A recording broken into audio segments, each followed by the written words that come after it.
일어나서 교회 나온다고 힘들었죠? 네, 잘 왔습니다. 이쪽 제일 앞쪽으로 오시겠어요? 이쪽으로 좀 당겨주세요. 혹시 시기가 뭔지 알아요? 질투가 뭔지 알아요? 어떤 거죠? 어떻게 하는 거? 짜증내는 거 맞아요. 시기 질투 있으면 짜증나죠. 또 여러분들이 모르니까 좋아요. 모르는 걸 제가 굳이 가르칠 필요가 있는가 생각이 드는데요. 그래도 아마 그 말은 몰라도 여러분이 그런 생각은 한때 있을 거예요. 다른 사람이 가진 거 너무 좋아가지고 샘나는 거. 샘난다고 하면 되겠다, 그죠? 저거 나 가졌으면 좋겠다. 다른 사람은 있는데 왜 나는 없지? 하고 다른 사람 걸 내가 가졌으면 좋겠다고 욕심내는 거. 나 친구한테 욕심 부렸어. 친구한테 욕심 부린 적이 있네요. 그렇죠. 이제 그렇게 안 해야 되겠죠? 친구한테 욕심 부리는 거 이제 안 해야 되겠죠? 네, 그렇죠. 오늘 하나님 말씀이 그거예요. 친구한테 욕심 부리는 거 하지 말라는 거예요. 그거 잘 생각하세요. 그것만 생각하면서 말씀 들읍시다. 그러면 친구한테 욕심 부리고 다른 건 내가 가지고 싶은 거 그런 거 없애려면 어떻게 해야 되겠어요? 노력해야 되는 거. 맞아요. 친구하고 같이 놀고 노력하면 그게 없어져요. 맞아요. 그렇죠. 친구 거 가지고 싶어 할 때 같이 놀고 또 노력해야 돼요. 그러면 어떻게 노력해야 되는지 잘 생각해 봅시다. 첫 번째는 다른 사람 거 샘내고 욕심 부리면 나쁘다는 걸 잘 알아야 돼요. 다른 사람 거 자꾸 샘내고 욕심 부리면 그 친구가 싫어지고 자꾸 말싸움도 하게 돼요. 그러니까 이게 마음속에 일어난 거 다른 사람 거 샘내고 다른 사람 거 욕심내는 게 이게 없어야 싸움도 없어져요. 그 다음에 다른 사람이 가진 것 좀 나도 가지고 싶고 셈이 나고 욕심 나면 어떻게 하면 되죠? 우리가 가지고 싶으면은 우리도 기도하면 되죠. 하나님 저도 적어주세요 하고 기도하면 됩니다. 기도해서 받아야 됩니다. 그런데 하나님이 기도한다고 다 들어줘요? 어떤 거는 들어주지 않아요. 왜 그러냐면 내가 욕심을 부리려고 기도하면 하나님이 안 들어주세요. 그러니까 어떤 거는 기도하다가 하나님이 너는 그 욕심 때문에 기도한다 하면 하나님 네 알겠습니다 하고 그 기도는 이제 그만둬야 되겠죠. 그렇지만 우리가 다른 사람에 대해서 뭔가 가진 걸 내가 갖고 싶고 욕심이 생기면 하나님한테 달라고 먼저 기도해야 돼요. 기도하다 보면 잘못된 생각이라면 하나님이 그 생각을 바꿔주세요. 그리고 다른 사람한테 욕심내는 거는 또 알아야 될 게 중요한 게 하나님한테 대드는 거예요. 왜 그러느냐? 하나님께서 우리한테 여러분한테도 좋은 것 주고 다른 사람한테도 좋은 것을 준 거예요. 근데 다른 사람 걸 욕심내는 거는 하나님이 이 사람한테는 이걸 주고 저 사람한테 저걸 줬는데 다른 사람에게 그걸 준 하나님한테 대드는 거니까 하나님한테 교만한 겁니다. 그러니까 우리는 다른 사람한테 하는 것은 하나님한테 대한 우리 생각이 잘못돼서 그래요. 왜 자꾸 욕심이 나고 그러면은 하나님께 겸손히 복종해야 돼요.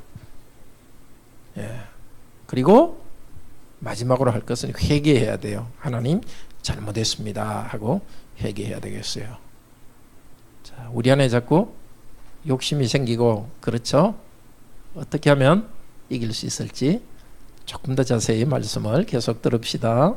잘 들어가세요.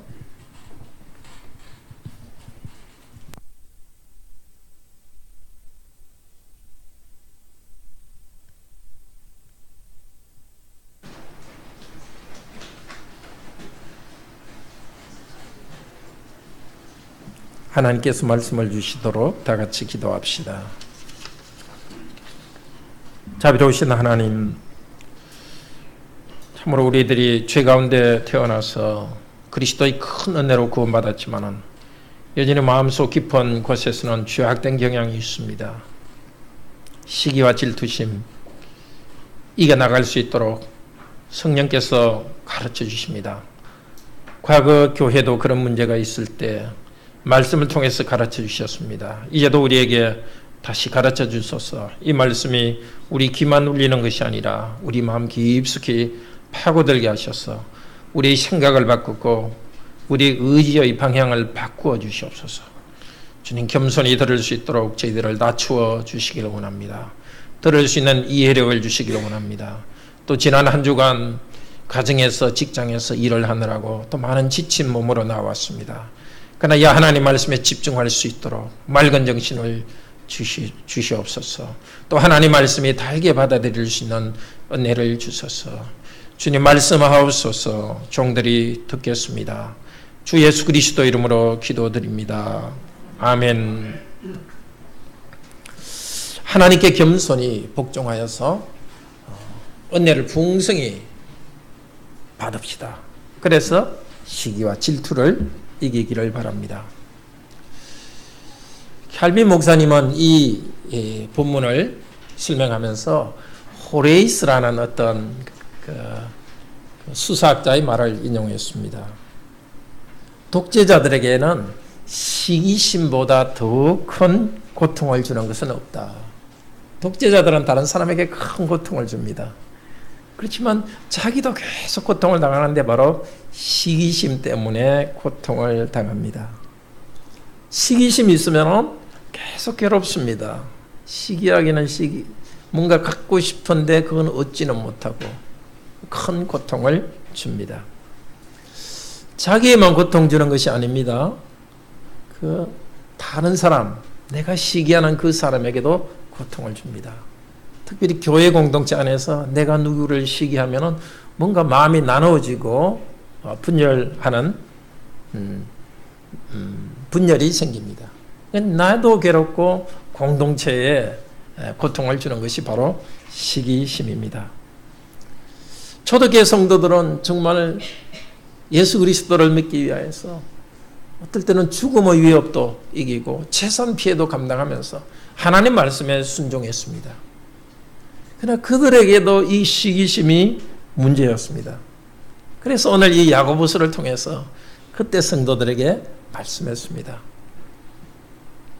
그때 성도들에게 말씀했다는 것은 여기 앉아있는 우리 모두도 말은 하지 않더라도 시기와 질투와 씨름하고 있다는 것입니다.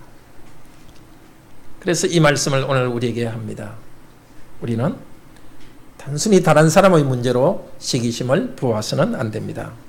하나님께 겸손히 복종해야 되겠고, 그래서 하나님께로부터 풍성히 은혜를 받도록 합시다. 그래서 시기심을 이기도록 합시다.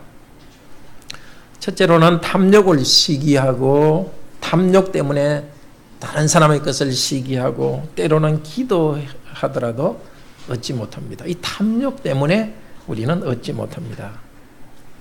둘째로 말합니다. 너희 가늠한 자들아, 하나님은 교만한 자들을 대적하고 겸손한 자에게 은혜를 주신다. 하나님 앞에 교만의 문제를 해결할 때에 시기심을 없앨 수 있습니다. 그리고 세 번째로 죄인들아, 너희 죄인들아, 이 교회 성도들을 보고, 바로 여기는 우리들을 보고 너희 죄인들아, 겸손히 회개하며 하나님께 복종하라 합니다. 우리 모두 오늘 이 말씀 꼭 붙잡도록 합시다. 정말 하나님께 겸손히 회개하고 복종하면서 우리 안에 있는 시기심을 이기도록 합시다. 또 탐욕을 벗어버리고 기도하면서 정말 필요한 것을 얻기 때문에 시기심을 이기기를 바랍니다. 첫째로 1절에서 3절은 말합니다. 우리가 탐욕이 있기 때문에 시기가 생기는데, 그런 상태에서는 기도하고 또 해도 얻지는 못합니다. 자, 그때 교회에 전쟁과 같은 싸움이 있었습니다. 다툼, 싸움, 이것은 아주 강한 말입니다. 칼로 싸우듯이, 칼싸움하듯이 다툼이 있었습니다. 성도들에게 실제로 있었습니다. 교회에 그것이 있었습니다. 바로 시기심 때문에 이런 다툼이 있었습니다.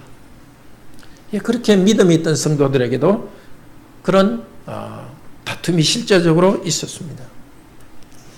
근데 그 다툼이 어디서 나오는가?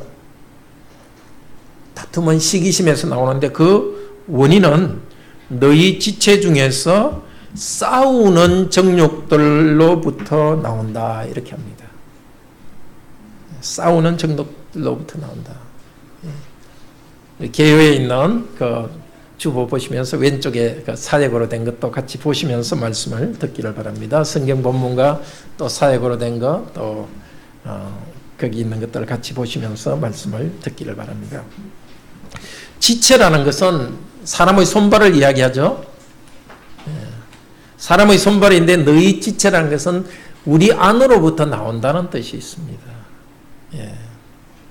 즉 우리 안에서 정욕 때문에 다툼과 또 시기심이 나옵니다. 그런데 또 지체의 다른 뜻이 뭐죠? 교회 안의 지체, 교회 안의 성도들을 또 지체라고 합니다. 그러니까 성도들의 마음속에서 탐욕이 있기 때문에 교회 안에서 싸움이 분열이 일어납니다. 여기 오늘 정욕이라고 하는데 정욕은 꼭 성적인 것을 말하는 것이 아니라 좀 넓은 뜻이 있습니다. 자기의 즐거움, 자기의 기쁨을 채우기 위해서 계속 탐하는 것을 말합니다. 2절은 이렇게 읽어야 됩니다. 여러분은 욕심을 내어도 얻지 못하니까 살인하고 있습니다. 욕심을 내어도 시기한다고 그게 나한테 옵니까? 그러니까 미워하는 마음이 생깁니다. 또 질투하지만은 시기해도 그것을 얻을 방법이 없으니까 다투고 싸웁니다. 실제 그렇게 하고 있었습니다. 실제로 유대인들은 그렇게 했죠. 예수님을 죽인 그들은 마태복음 27장 18절에서는 이렇게 말합니다. 그들이 시기심 때문에 예수님을 죽였다고 합니다. 이 시기심이라는 게 그렇게 무서운 결과를 낳을 수 있습니다. 그러니까 이 편지를 받던 교회 성도들은 그들에게도 시기심이 계속되면 살인으로 갈 수도 있다는 그런 생각이 있었던 것 같습니다. 물론 여기 살인이란 것은 미운 마음을 살인이라고 말하죠. 예수님께서 미워하는 것도 살인이라고 했고 또 무엇도 살인이라고 했습니까? 욕하는 것도 살인이라고 했습니다.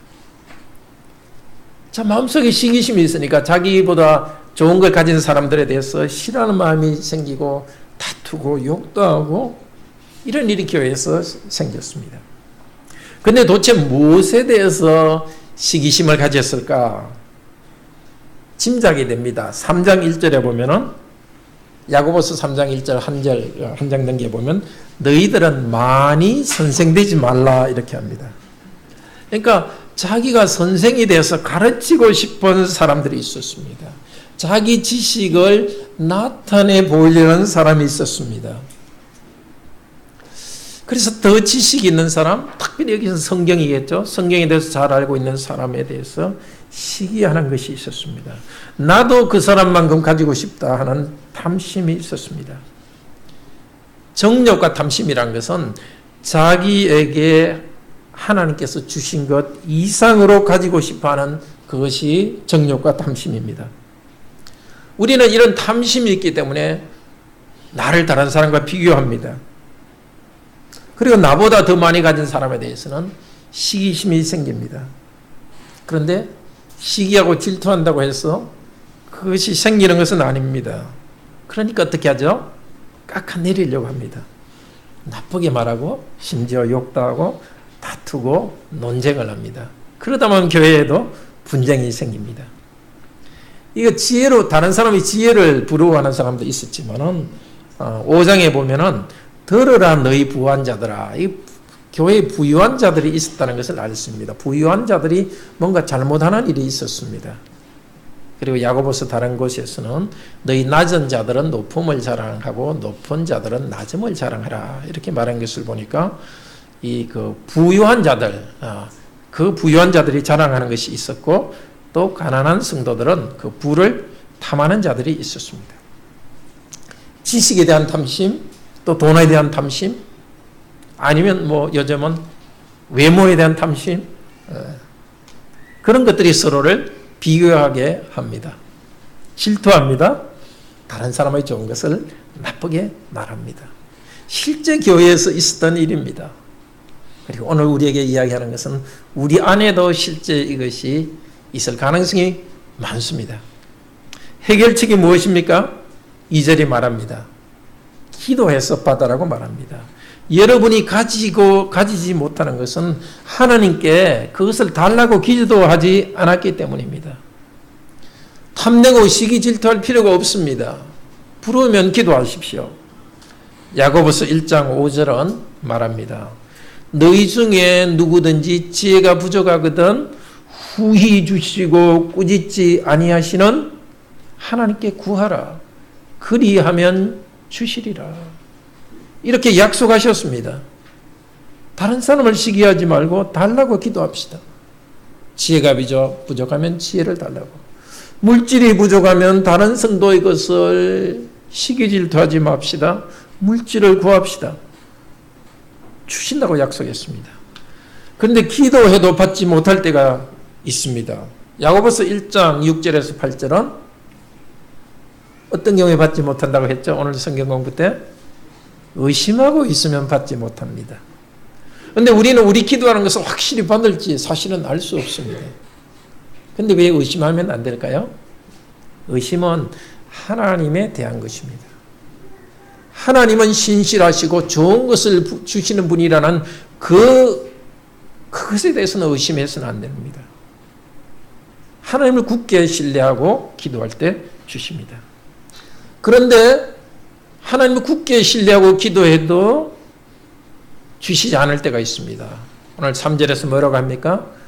정욕으로 쓰려고 구하면은 주시지 않는다고 합니다. 잘못된 목적으로 구하면 주시지 않습니다. 이 쓴다는 말은 오늘 성경 공부에서 이야기했지만은 낭비한다는 뜻입니다. 뭔가 달라고 하는데 하나님 입장에서 볼 때는 그걸 주봤자 낭비하는 것입니다. 특별히 무엇 때문에 낭비해요? 자기의 정욕과 탐욕 때문에 낭비합니다. 그러니까 필요도 없는 것을 받으면 그걸 낭비해서 버립니다. 돈도 낭비하고 건강도 낭비합니다. 더 큰 문제는 그 필요 없는 걸 받으면 죄를 짓는 데 쓰는 것입니다. 사랑하는데 정말 필요한 데 쓰지 않고 타락하고 인생이 망가지는 데 쓰기 때문에 하나님은 주시지 않습니다. 탐심을 가지고 기도하는 것은 하나님을 공경하지 않는 것입니다. 하나님을 가볍게 취급하는 것입니다. 우리에게 필요한 만큼 주시는 분이신데 우리 필요를 넘어서 그렇게 구하는 것은 하나님을 무시하는 것입니다.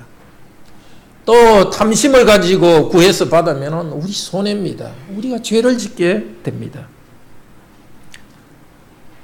탐심을 가지고 뭘 받으면 다른 사람을 무시하고 교만해집니다. 그래서 탐심을 가지고 하는 기도는 하나님께서 듣지 않습니다. 그런데 중요한 것이 있습니다. 하나님께서 기도를 응답하지 않는 것 그 자체가 응답입니다. 우리가 원하는 것을 주지 않는 것이 하나님의 응답입니다.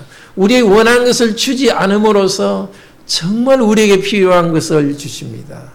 우리의 영혼을 바로잡습니다. 기도하는 가운데 우리는 필요하다고 생각하며 기도했는데 하나님께서는 기도에도 계속 주시지 않으면서 내가 이 필요 없는 것 탐심 때문에 구했구나 하는 것을 깨닫게 하십니다. 먼저 기도해야 되겠습니다. 다른 사람과 비교의식이 생깁니까? 이것이 없어지도록 기도합시다. 다른 성도에게 시기와 질투심이 생깁니까? 기도합시다. 미운 마음이 생기고 쓸데없이 자꾸 말다툼이 생깁니까? 기도합시다. 하나님께 나의 필요한 것을 달라고 간구합시다.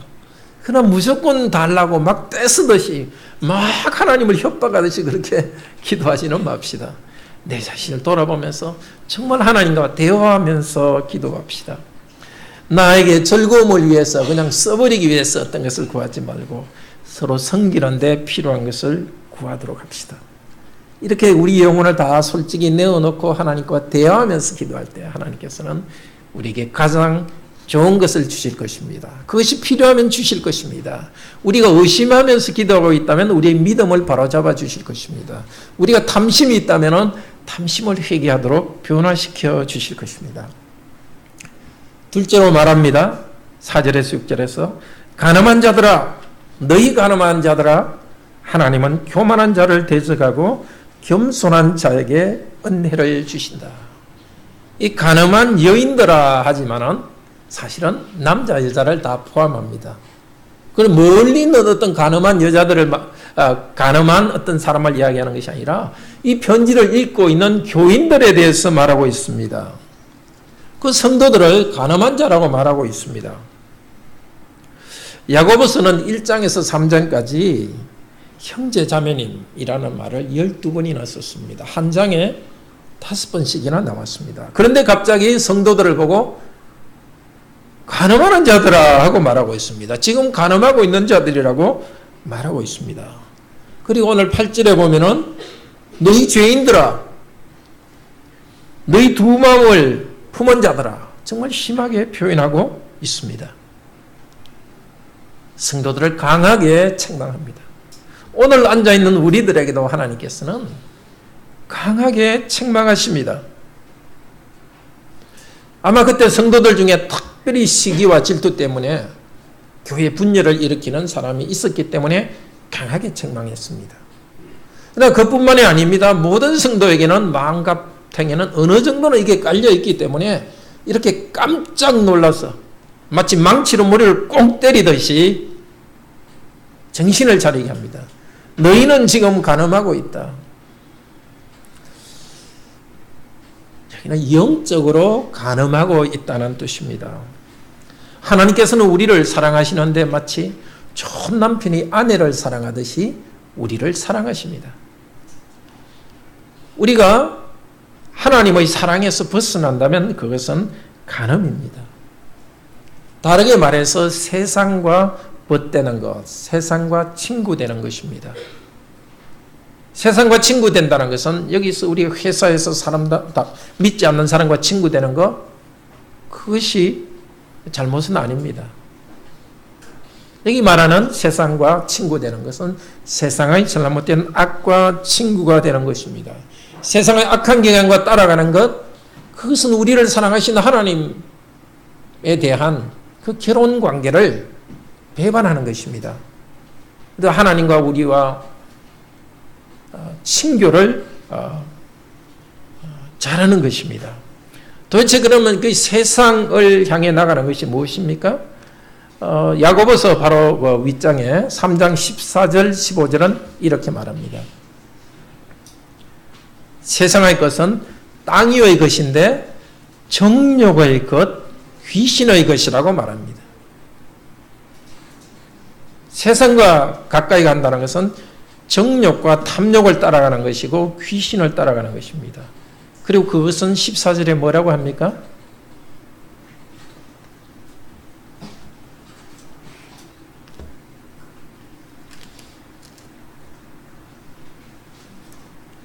시기와 다툼이 있는 것. 시기와 다툼이 있는 것. 그것이 바로 세상적이고 바로 정욕 때문에 탐욕 때문에 시기와 다툼을 가지는 것. 사랑 관계의 문제가 아니라 하나님과의 사랑의 관계를 배반하는. 그래서 하나님에 대해서 영적인 음행을 하는 것입니다. 하나님과 원수가 되는 것입니다. 시기와 다툼은 단순한 문제가 아니라 하나님과 원수가 되는 것이라고 말합니다. 시기와 다툼은 사람에 대해서 하는 것입니다. 그렇지만 더 큰 문제는 시기와 다툼을 하는 사람은 그 영혼이 하나님을 떠나고 있습니다. 하나님께서는 우리를 질투와 시기가 있는 이 세상으로부터 구원해 주셨습니다. 하나님의 평화의 나라, 사랑의 나라로 옮겨주었습니다. 서로 사랑하고 관용 있는 나라로 옮겨주었습니다. 성도들이 각자 자기에게 주신 은사를 가지고 서로 섬기며 교회를 세워가는 이런 새로운 공동체로 불러주었습니다. 그런데 우리가 서로 시기 질투한다면, 욕심으로 싸우고 있다면 하나님이 만드신 새로운 공동체를 파괴하고 있습니다. 하나님이 그냥 보고 계시겠습니까? 그런데도 우리가 계속 시기하고 다투겠습니까? 시기하고 다툰다는 것은 세상 사람들이 하는 방법대로 살아가는 것입니다. 그러면 자신을 하나님과 원수되게 합니다. 5절은 이어서 말합니다. 성경이 원래는 이 순서는 이렇습니다. 5절의 순서는 성경이 헛되게 말씀하신다고 생각하느냐. 근데 이어서 5절에는 성경 구절은 인용은 없습니다. 여기 성경이라는 것은 구약을 말합니다. 그러니까 성경이 헛되게 말한다고 생각하느냐 하는 성경의 인용은 6절에서 인용되는 것을 보고 말합니다. 성경이 헛되게 말한다고 생각하느냐 해서 이 성경 해놓고 조금 있다가 그 말을 합니다. 그리고는 구약 성경이 아니라 이 편지를 쓴 야고보 사도가 가르치는 말을 합니다. 성령님의 감동으로 가르치는 말을 합니다. 뭐라고 말합니까? 하나님이 우리 속에 거하게 하신 성령이 시기하기까지 사모한다. 이 말은 성경이 아니라 야고보 사도가 가르치는 말입니다. 맞습니다. 하나님께서는 우리 안에 성령님이 거하게 하셨습니다. 누구든지 예수 그리스도를 주님으로 고백하는 여러분 안에는 성령님이 계십니다. 오늘 있는 이 자리에, 같은 고백 안에 있는 이 자리에 우리 성도의 공동체 안에 성령께서 계시고 말씀을 듣는 이 자리에 성령님이 계십니다. 성령님께서 새로운 성전으로 삼아주셨습니다. 성전 안에 하나님께서 영광을 나타내셨는데 이제 새로운 성전으로서 성령께서 우리 안에 계십니다. 성령께서는 우리를 향하여서 사모합니다. 사모한다는 것은 보고 싶어하고 만나고 싶어하는 것입니다. 사도 바울이 편지를 쓰면서 내 사모하는 형제들아 직접 만나고 싶어하는 것입니다. 성령께서는 우리에 대한 깊은 사랑을 가지고 있습니다. 그리고 우리가 성령님의 열매를 맺으시기를 원하십니다. 그런데 시기하기까지 사모한다 할 때 시기라는 것은 성경에서 전부 나쁜 뜻으로 쓰였습니다. 성령께서 시기 질투할 일이 없습니다. 갈라디아서 5장 21절에서는 같은 이 시기란 말을 쓰는데요. 거기서는 투기라고 표현합니다. 옛날에는 시기를 투기라고 말했거든요. 그런데 이 시기는 바로 뒤에 나오는 성령님의 열매와 반대되는 것입니다. 성령님께서는 시기하지는 않습니다. 그래서 이 5절은 이 부분은 의문문으로 읽어야 됩니다. 성경 본문에는 옛날에 요즘처럼 이렇게 원어에는 물음표가 없기 때문에 문맥에 따라서 물음표로 넣어서 읽어야 됩니다. 그러니까 이런 뜻입니다. 하나님이 우리 안에 거하게 하신 성령님이 우리가 서로 시기하도록 하는 일을 간절히 원한다고 생각하느냐? 하나님 우리를 정말 사랑하시는데 우리를 시기하도록 하기 위해서 그렇게 한다고 생각하느냐? 그렇지 않다는 것을 지금 말하고 있습니다. 그렇습니다. 우리가 시기하고 있다면, 싸우고 있다면 성령님이 계신 것으로부터 우리를 자꾸 멀어지게 합니다. 성령님은 우리에게 시기가 일어나는 것을 원하지 않습니다. 대신에 어떻게 합니까? 시기가 일어나게 하지 않고 5절 뒤에 보면은 그러나 6절 앞부분에 보면 그러나 하나님께서는 더 큰 은혜를 주십니다. 시기를 향해서 우리 마음에 가게 하지 않고 더 큰 은혜를 주십니다. 더 큰 은혜를 주신다는 말은 똑같은 표현이 고린도전서 12장 31절에 나옵니다. 너희는 더욱 큰 은사를 사모하라. 은혜, 은사 아주 비슷한 말입니다. 더욱 큰 은사가 무엇입니까? 13장의 고린도전서 13장 유명한 장 사랑입니다. 더욱 큰 은사, 사랑을 성령님께서는 주십니다. 성령님은 시기를 주지 않았고 성령님은 우리에게 사랑을 주십니다. 고린도전서 13장에서도 4절에서도 사랑은 시기하지 않는다고 했습니다. 우리들은 시기하고 질투해서 하나님과 원수되려는 경향이 있습니다. 그러나 성령께서는 우리 안에 더욱 큰 은사인 사랑을 주십니다. 더욱 큰 은혜인 사랑을 주십니다. 그리고 성령님은 우리에게 사랑을 이루라고 여러 가지 은사들을 주십니다. 물질도 주십니다. 재능도 주십니다. 말을 잘할 수 있는 그런 남을 위로할 수 있는 재능도 주십니다. 자랑하라고 주시지 않았습니다. 성령께서는 사랑과 평화와 기쁨의 열매를 만들어내십니다. 서로 사랑하고 평화를 이루고 함께 기뻐하는 공동체를 이루라고 주십니다. 야고보서 3장 17절에서도 비슷한 말을 합니다. 하나님이 위에서 준 지혜는 화평하고 관용하고 선한 열매가 가득하고 평화를 이루는 것입니다. 성령께서는 이 열매를 우리들에게 계속 주시고 있습니다. 사랑을 이루라고 물질도 주시고 사랑을 이루라고 지혜도 주십니다. 자, 그러면 성경이 증거한 것에 대해서 6절에서 말합니다. 그러므로 일러서되 이것은 성경이 하신 성경에 쓰여 있는 말씀입니다. 성경에 쓰여 있기를 어떻게 쓰여 있습니까? 하나님이 교만한 자를 물리치시고 겸손한 자에게 은혜를 주신다. 잠언 몇 장이죠? 3장 34절을 그대로 인용합니다. 이 물리친다는 말은 원래 대적한다는 뜻입니다. 우리말에서 물리친다는 것은 좀 뒤로 가라 이거지만 완전히 적으로서 싸운다는 것입니다. 교만한 자를 하나님께서 대적하십니다. 교만한 자는 누구입니까? 앞쪽에서 보면은 교만해서 하나님에 대해서 영적 간음을 한 사람입니다. 교만하기 때문에 하나님의 사랑을 저버린 사람입니다. 교만하기 때문에 세상과 따라가고 세상을 따라간 사람입니다. 다른 사람과 비교하고 다른 사람을 시기 질투하는 것도 인간관계의 문제가 아닙니다. 하나님에 대해서 교만한 마음 때문에 그런 것이 나왔습니다. 하나님에 대해서 교만해서 하나님이 다른 사람에게 주신 것들에 대해서 내 것으로 가지고 싶어하는 하나님이 하시는 일에 대해서 교만한 마음이 있기 때문에 다른 사람에게 탐을 냅니다. 끊임없이 욕심을 내기 때문에 시기하고 그래서 다투는데 그게는 하나님에 대한 교만한 마음이 있습니다. 그렇습니다. 인간관계의 문제는 더 깊은 곳에는 항상 하나님과의 관계가 있습니다. 형제자매와 전쟁하듯이 싸우는 것은 하나님과 싸우는 것입니다. 가족과 칼싸움하듯이 싸우는 것도 하나님과 싸우는 것입니다. 그러면 하나님께서 직접 나서서 싸울 것입니다.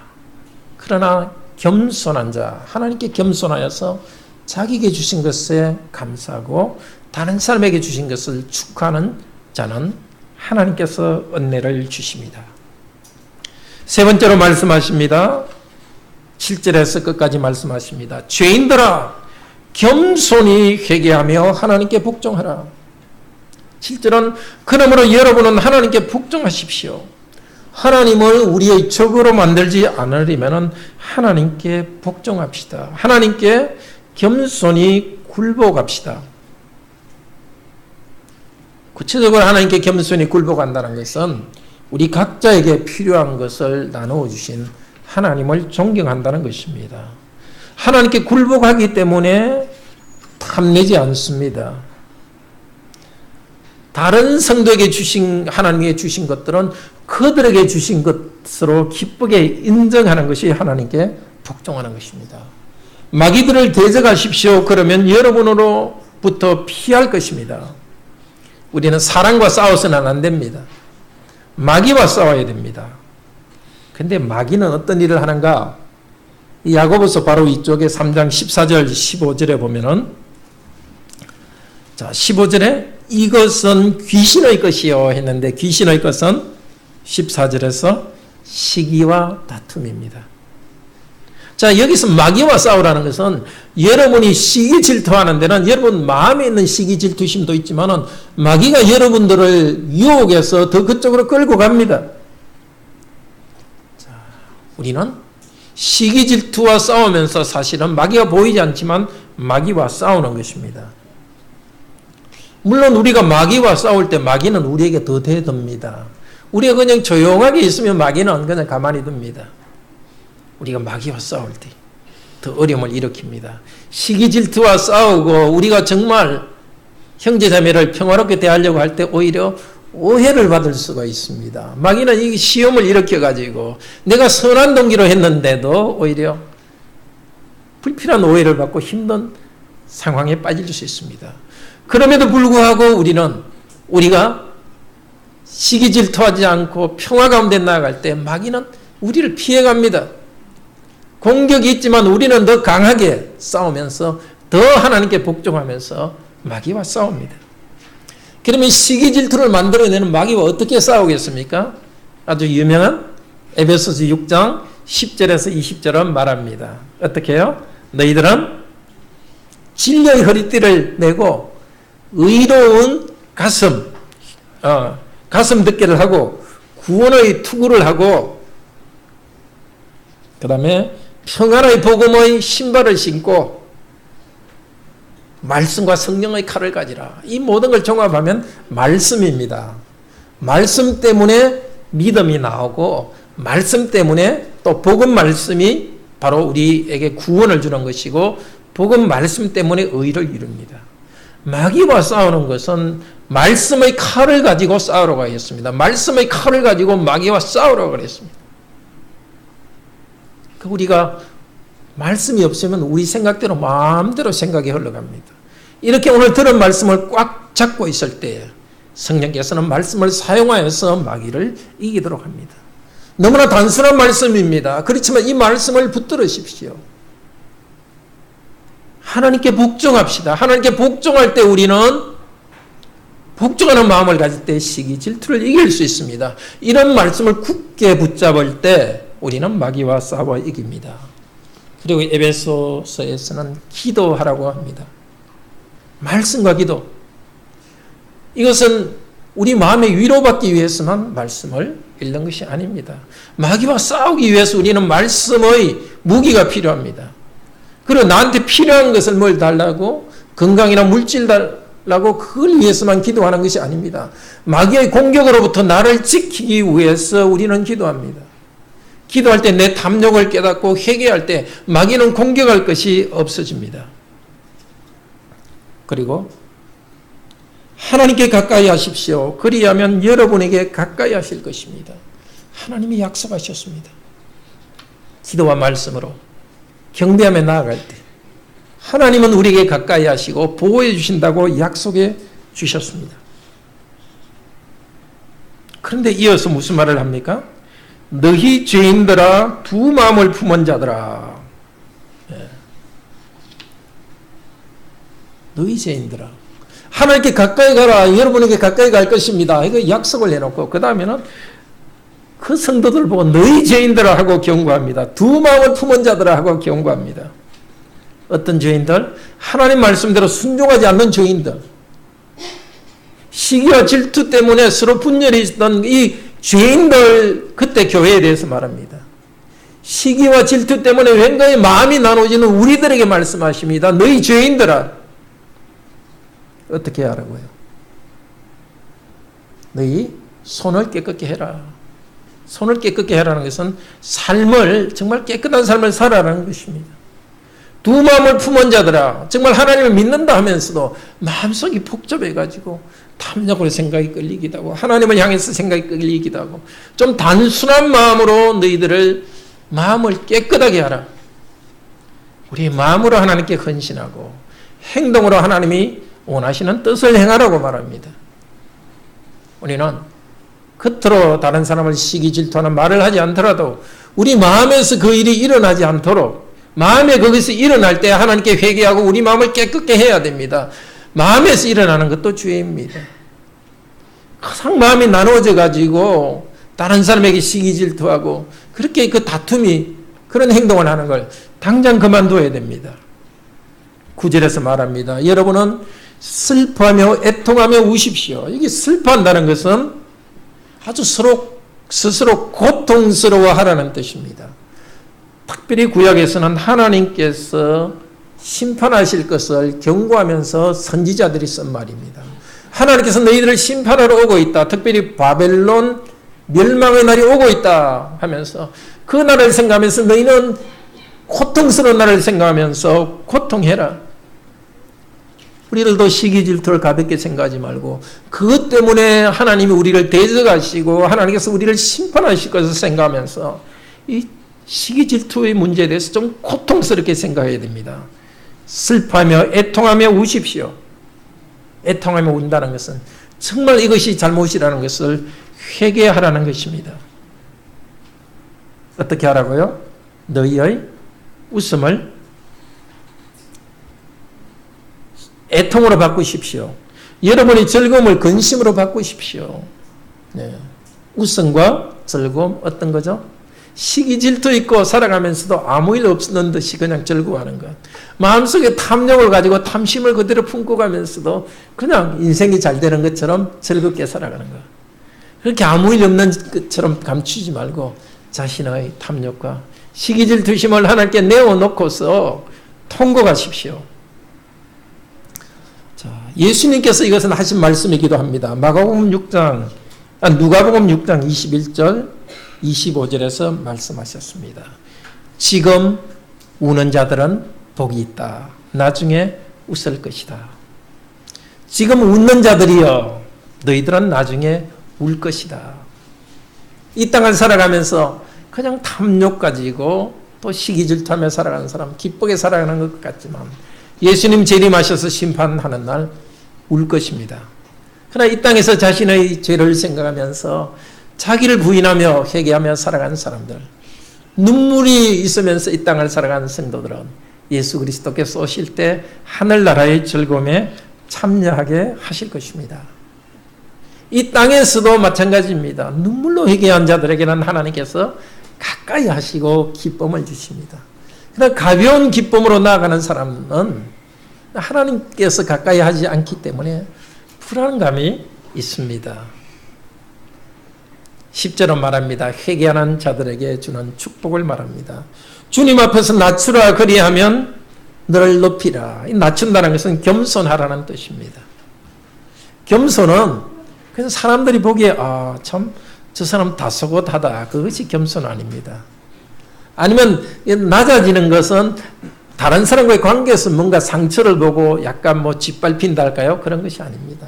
하나님과의 관계입니다. 하나님 앞에서 겸손한 것입니다. 하나님의 뜻 안에서 하나님이 원하시는 일을 하기 위해서 자기를 낮추는 것입니다. 하나님의 명령에 복종하는 것입니다.